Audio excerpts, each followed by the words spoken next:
Saudara-saudara yang dikasihi dan diberkati oleh Tuhan, di saat ini sebelum kita membaca bahkan merenungkan akan kebenaran firman Tuhan, mari kita berdoa. Ya Tuhan Allah yang bertahta di dalam kerajaan surga, kami menaikkan pujian syukur kami kepadamu ya Tuhan untuk segala penyertaan-Mu dan kasih setia-Mu dalam kehidupan kami yang terus menjadi bagian kehidupan kami semua sampai di saat ini. Kami mengucap syukur kepadamu ya Tuhan untuk kekuatan, kesehatan, bahkan nafas kehidupan yang terus menjadi bagian kehidupan kami. Dan di saat ini kami rindu untuk membaca bahkan merenungkan akan kebenaran firman-Mu. Biarlah Engkau memberkati kami semua, berhikmat dan bijaksana, agar kami dapat mengerti dan memahami apa yang dimaksudkan oleh firman-Mu di saat ini. Dan biarlah lewat firman-Mu di saat ini Tuhan, kami akan senantiasa menjadi pribadi-pribadi yang selalu mengandalkan Tuhan. Biarlah firman-Mu di saat ini akan senantiasa menjadi pedoman, menjadi suluh, bahkan menjadi kekuatan untuk kami melanjutkan kehidupan kami. Pakai hamba-Mu untuk dapat menyampaikannya. Terpujilah Engkau ya Tuhan Allah, inilah yang menjadi doa kami. Dalam nama Tuhan Yesus Kristus kami berdoa.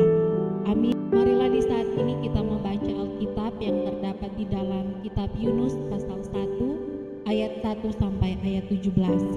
Lembaga Alkitab Indonesia memberikan judul Yunus mengingkari panggilan Tuhan. Datanglah firman Tuhan kepada Yunus bin Amitai demikian. Bangunlah, pergilah ke Niniwe, kota yang besar itu. Berserulah terhadap mereka karena kejahatannya telah sampai kepadaku. Tetapi Yunus bersiap untuk melarikan diri ke Tarsis, jauh dari hadapan Tuhan. Ia pergi ke Yafo dan mendapat di sana sebuah kapal yang akan berangkat ke Tarsis. Ia membayar biaya perjalanannya lalu naik kapal itu untuk berlayar bersama-sama dengan mereka ke Tarsis, jauh dari hadapan Tuhan.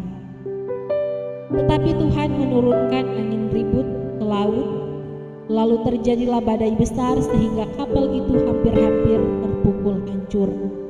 Awak kapal menjadi takut, masing-masing berteriak-teriak kepada Allahnya, dan mereka membuang ke dalam laut segala muatan kapal itu untuk meringankannya.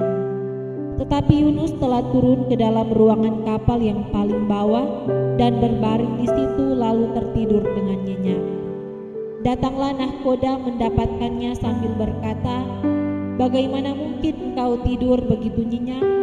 Bangunlah, berserulah kepada Allahmu.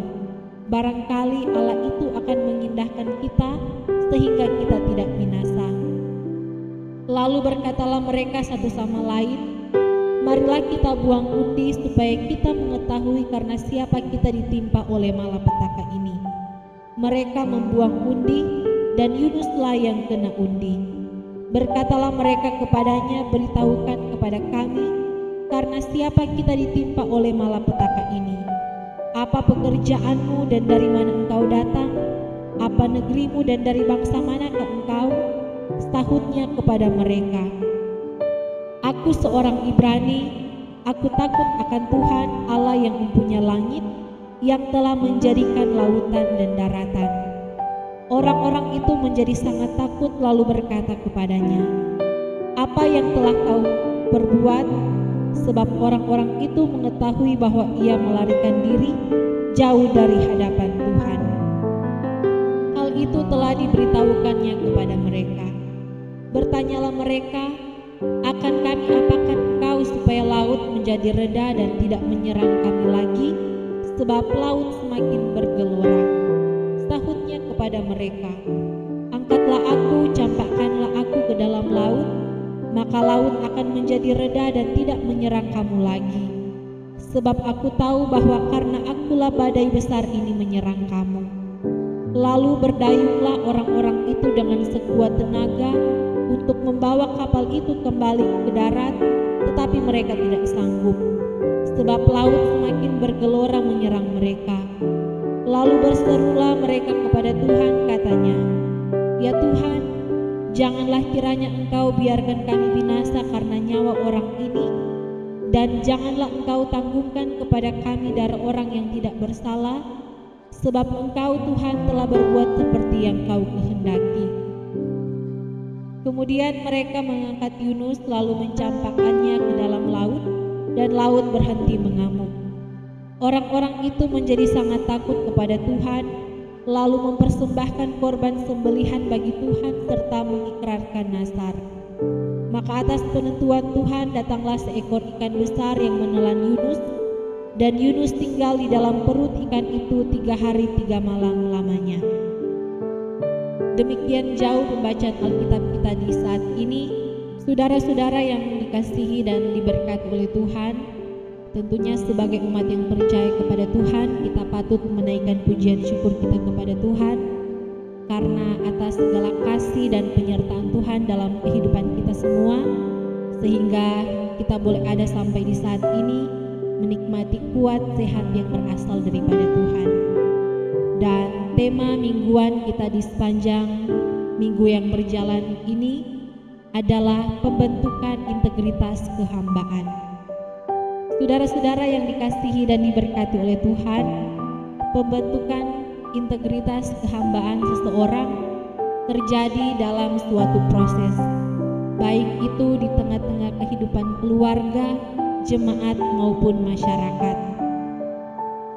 Integritas di sini artinya bertindak secara konsisten antara apa yang dikatakan dengan tingkah lakunya.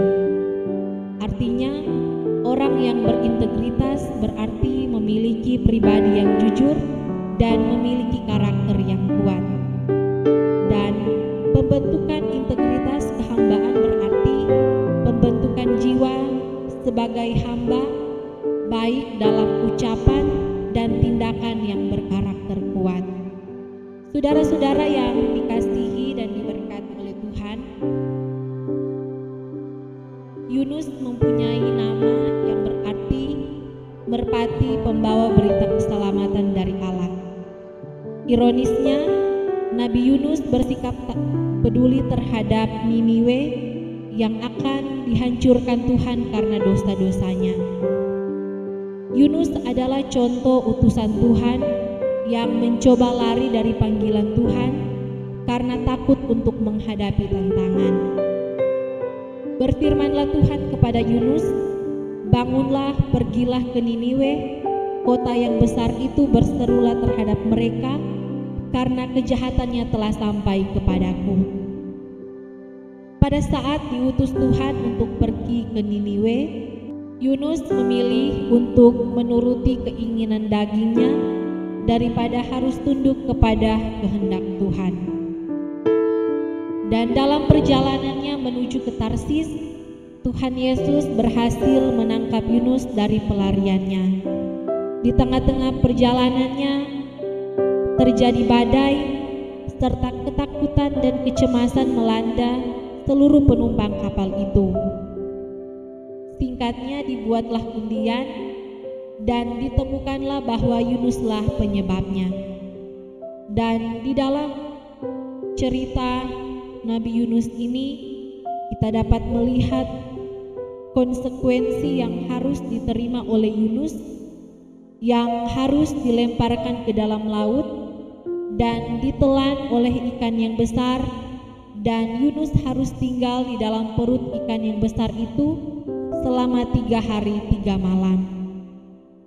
Saudara-saudara yang dikasihi dan diberkati oleh Tuhan, lewat cerita Nabi Yunus di saat ini kita dapat belajar bahwa tentu kita sebagai umat yang percaya kepada Tuhan, kita dapat saja menentukan apa yang dapat kita lakukan, bahkan kita dapat saja lari dari segala tanggung jawab bahkan tugas yang diberikan bahkan dipercayakan kepada kita semua.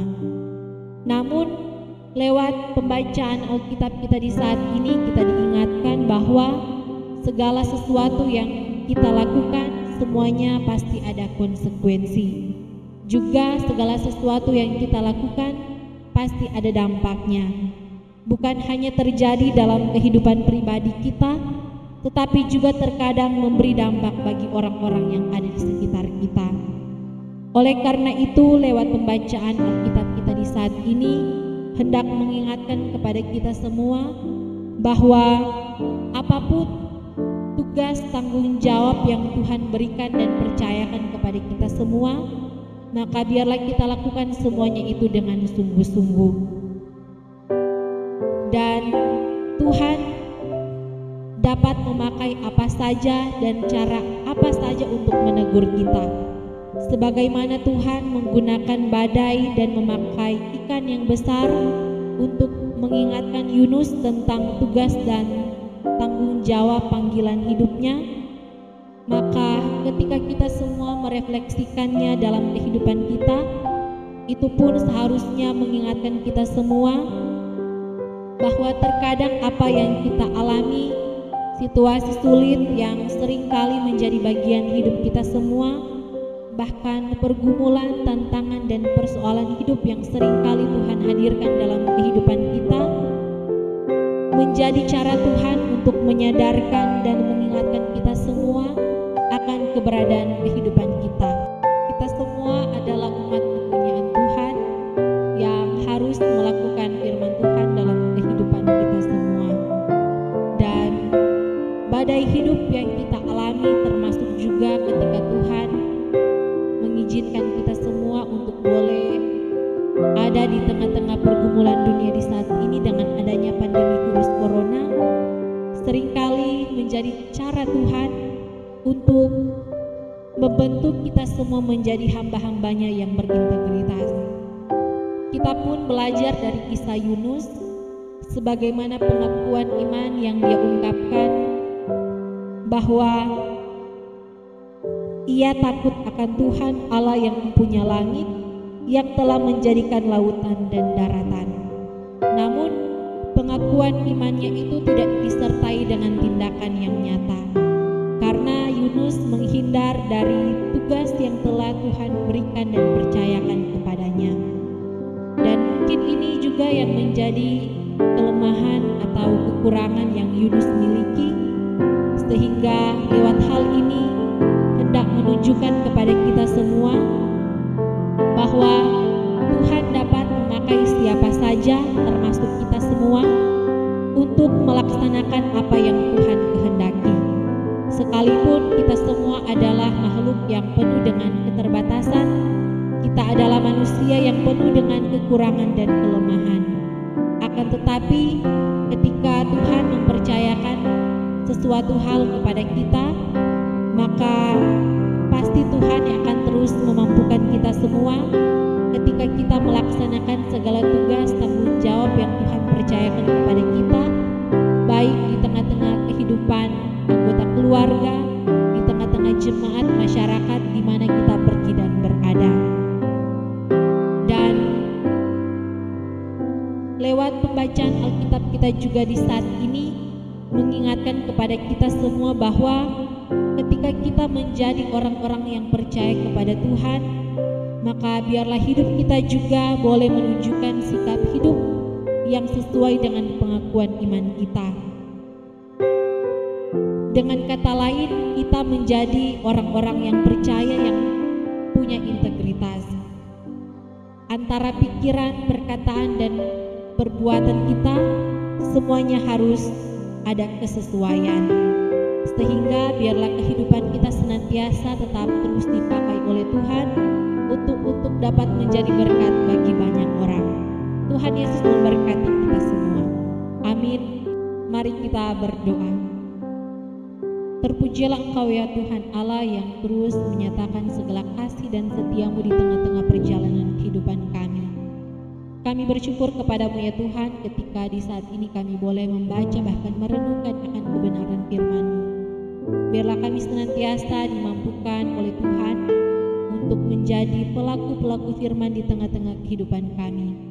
Kami senantiasa menjadi seorang hamba yang berintegritas. Apa yang kami pikirkan, apa yang kami katakan, bahkan apa yang kami lakukan, semuanya itu sesuai dan seturut dengan kehendak Tuhan. Biarlah kami dapat bertanggung jawab atas segala tugas tanggung jawab yang Tuhan percayakan kepada kami semua.